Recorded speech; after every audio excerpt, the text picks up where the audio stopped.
હાલોદ Agarwal society પાછળ આવેલા dumping યાર્ડનો કચરો બાળવામાં આવતા તેના પ્રદૂષિત ધુમાડાથી સ્થાનિકોમાં આક્રોશ।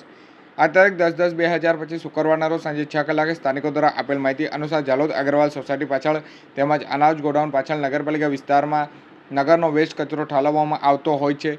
આ કચરાના ડમ્પિંગ યાર્ડને અહીંથી હટાવવા આ વિસ્તારના સ્થાનિકો દ્વારા અનેકવાર રજૂઆત કરવામાં આવી। આ વેસ્ટ કચરાની દુર્ગંધ પણ ઘણીવાર સોસાયટીના વિસ્તારોમાં આવતી હોય છે।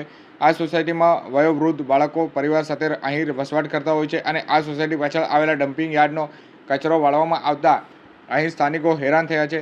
આ કચરો બાળવામાં આવતા તેનો પ્રદૂષિત હવા સોસાયટી વિસ્તારના ઘરોમાં આવતું હોય છે, જેને લઈને સ્થાનિકોનું સ્વાસ્થ્ય જોખમાય તેવા વિશેષ વયોવૃદ્ધો લોકો વધુ બીમાર પડતા હોય છે।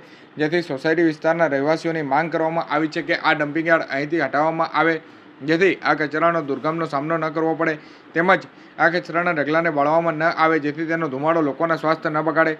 ઝાલોદ નગરપાલિકા ચીફ ઓફિસર યોગેશ ગણાત્રા હાલ નવા આવેલા છે, પણ કામગીરી ખૂબ સારી જોવા મળી રહી છે, જેથી સ્થાનિકોની આ સમસ્યાનું કાયમી સમાધાન નગરના કાઉન્સિલરો સાથે બેસી તેનો નિકાલ કરવામાં આવે તેવી હાલ લોકોની લોકમાંગ પણ ઉઠવા પામી છે।